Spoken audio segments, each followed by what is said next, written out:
चलिए आज का हमारा सेशन में दो सवाल और है, ठीक है। हड़प्पा सभ्यता से मतलब कितना है, दो है। एक सवाल है क्या कि सिंधु घाटी सभ्यता के विशाल स्नानागार के बारे में लिखना है, ठीक है। दूसरा क्या है कि हड़प्पा सभ्यता के लिए भी। ये दोनों क्वेश्चन बहुत ही भी है, ठीक है, याद रखिएगा, हमेशा याद रहना चाहिए, ठीक है। एग्जाम में बार बार इसको पूछा गया है कि हड़प्पा सभ्यता में यानी कि सिंधु घाटी सभ्यता में जो क्या मिला है, स्नानागार मिला है, उसके बारे में लिखना है, ठीक है। देखिए इस पे ध्यान दीजिएगा कि जो सिंधु घाटी सभ्यता में स्नानागार मिला है, इसका प्रमाण ऑब्जेक्टिव कहां से पूछेगा, मोहनजोदड़ो से पूछ ले कि कहां से मिला है इसका प्रमाण, तो क्या बताएंगे, मोहनजोदड़ो से, पहली बात, ठीक है। दूसरी बात की जो यह मोहनजोदड़ो से इसका प्रमाण मिला है, संभवतः इस सभ्यता का सबसे विशाल जलकुंड यही है, ठीक है। और इतिहासकारों ने माना कि आखिर इसका उपयोग क्यों किया गया होगा, ठीक है। तो उन्होंने क्या माना कि जब कोई कार्यक्रम हुआ होगा, कोई यज्ञ हुआ होगा, कोई अनुष्ठान हुआ होगा, तो उस समय जो लोग सार्वजनिक स्नान करते हैं, ठीक है, मतलब समाज के सभी वर्ग के लोग मिल करके पूजा पाठ करते हैं, तो स्नान करते हैं ना। संभवतः ऐसा ही कोई परंपरा, कोई यज्ञ हवन होते होंगे जहां पे सब लोग यहाँ पे स्नान करते होंगे।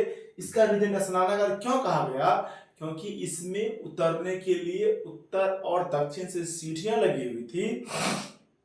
इस जलाशय के बाहर ऊपर छोटे छोटे कमरे, रूम बने हुए थे, जिस रूम में तांबे की आईना लगी हुई थी।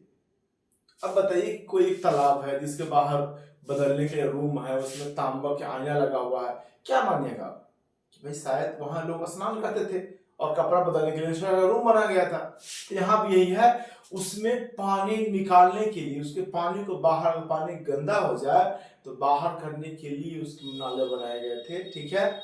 उसके ऊपर कुआं था कि अगर पानी उसमें फिर से नया पानी डालना पड़े तो उसके लिए वहां पे कुआं थी। तो मतलब बहुत ही अद्भुत व्यवस्था है, ठीक है। इसके बारे में इसे आपसे बार बार पूछा जाता है। देखिए क्या लिखा हुआ है कि सिंधु घाटी सभ्यता के विशाल स्नानागार के बारे में लिखे। पहली बात, यह जो विशाल स्नानागार है इसका प्रमाण कहां से मिला है, तो क्या बताएंगे सारे, विशाल स्नानागार जो है यह सिंधु सभ्यता का एक प्रमुख जलाशय था जो मोहनजोदड़ो से मिला है। कहां से मिला, मोहनजोदड़ो से मिला है।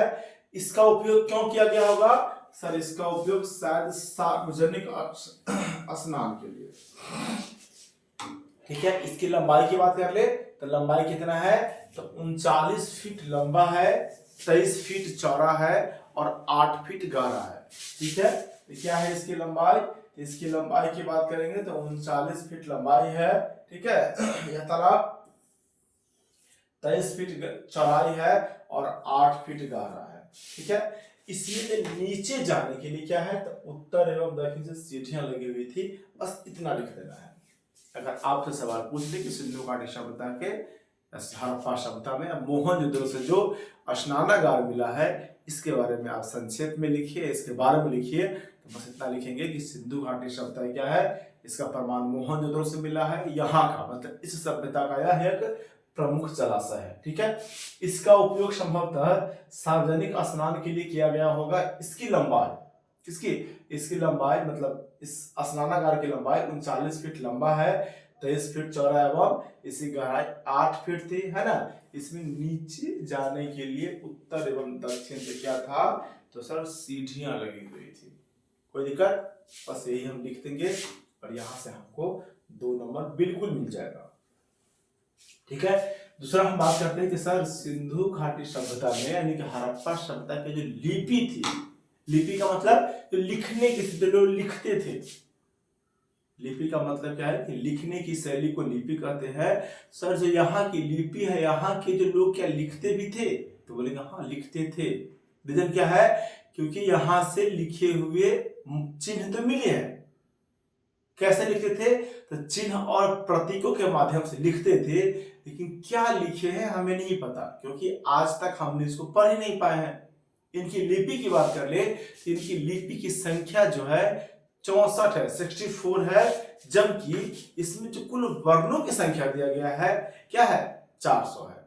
और आज तक किसी भी इतिहासकार के द्वारा इनकी लिपि को पढ़ा नहीं गया। और जब हमने पढ़ा ही नहीं तो हमने नाम क्या रखा कि इनकी लिपि क्या है, भाव चित्रात्मक है। हमने भाव से माने गया, चित्रों के माध्यम से दर्शाया गया है। अब क्या लिखने का प्रयास किया हो तो उन्हीं को पता होगा। ठीक है, तो लिखेंगे क्या, क्वेश्चन लिखा है कि हड़प्पा सभ्यता के लिपि के बारे में बताइए। एग्जाम में बहुत बार पूछा जाता है। अगर आप भी 2027 में बिहार बोर्ड के आर्ट्स मीडियम से एग्जाम देना चाहते हैं तो हमसे जरूर जुड़िए। ठीक है, एक सवाल का डिटेल्स आपको हम यहाँ देंगे। ठीक है, देखिए क्या लिखा है कि लिखने की शैली को लिपि कहते हैं। पहली बात बिल्कुल सही, जो हम अभी आपको बता चुके हैं कि लिपि किसे कहेंगे, तो लिखने की शैली के। हड़प्पा सभ्यता के लोगों को लिपि का ज्ञान था, तभी तो लिखे है ना। पूछ ले ऑब्जेक्टिव में क्या हड़प्पा सभ्यता के, हड़प्पा वासियों को लिखने के बारे में नॉलेज है, पता है, ज्ञान है कि नहीं है, बोलेंगे सर बिल्कुल था। तो क्या है, हड़प्पा सभ्यता के लोगों को लिखने का ज्ञान था, जिसे वे चित्रों या चिन्हों के माध्यम से लिखते थे। ठीक है, अर्थात इनकी लिपि भाव चित्रात्मक थी। इनकी लिपि में कुल यानी कि मूल वर्णों की संख्या है 64 है। ठीक है, तथा वर्णों की संख्या जो है कितना है, 400 है। हाँ, इनकी लिपि कहाँ, तो दाएं से बाएं लिखी जाती है, जिसे अभी तक किसी इतिहासकार के द्वारा पढ़ा नहीं गया है। ठीक है,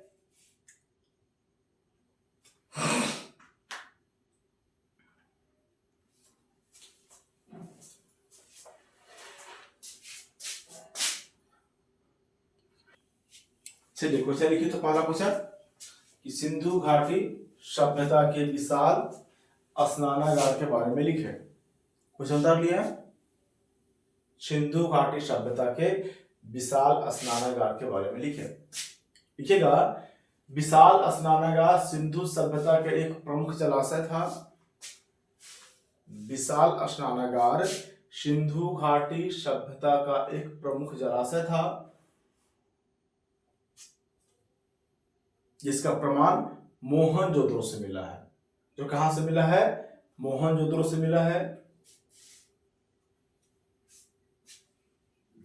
आगे लिखिए, इसका उपयोग संभवतः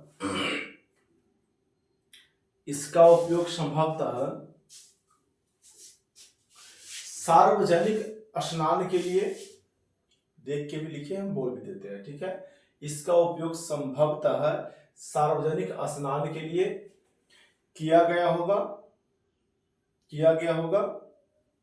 इसकी लंबाई 39 फीट, चौड़ाई 23 फीट एवं गहराई 8 फीट थी। इसमें नीचे जाने के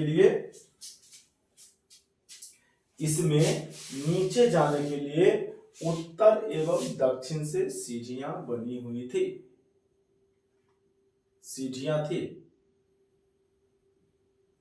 हो गया। चलिए दूसरा लिखिएगा कि हड़प्पा सभ्यता के लिपि के बारे में बताया। हड़प्पा सभ्यता के लिपि के बारे में बताया। आंसर लिखिए, लिखने की शैली को लिपि कहते हैं। लिखने की शैली को लिपि कहते हैं। हड़प्पा वासियों को या हड़प्पा सभ्यता के लोगों को लिपि का ज्ञान था। हड़प्पा सभ्यता के लोगों को लिपि का ज्ञान था, जिसे वे चित्रों या चिन्हों के यहां लिख लीजिएगा माध्यम, चित्रों या चिन्हों के माध्यम से लिखते थे। अर्थात इनकी लिपि भाव चित्रात्मक थी। इनके लिपि में मूल वर्ण चिन्हों की संख्या 64। इनकी लिपि में मूल चिन्हों की संख्या 64 तथा तथा वर्णों की संख्या 400 थी। चिन्ह कितने हैं? 64 है और वर्ण 400। 64 तथा मूल वर्णों की संख्या 400 थी। इनकी लिपि दाएं से बाएं लिखी जाती थी। इनकी लिपि दाएं से बाएं लिखी जाती थी। देखिए, अब विद्वानों अभी तक इसे पढ़ नहीं पाए हैं। कोई भी विद्वान ने क्या किया? अभी तक इनकी लिपि को पढ़ नहीं पाया। ठीक है, हमेशा याद चाहिए। ठीक है, हमको दोनों याद चाहिए।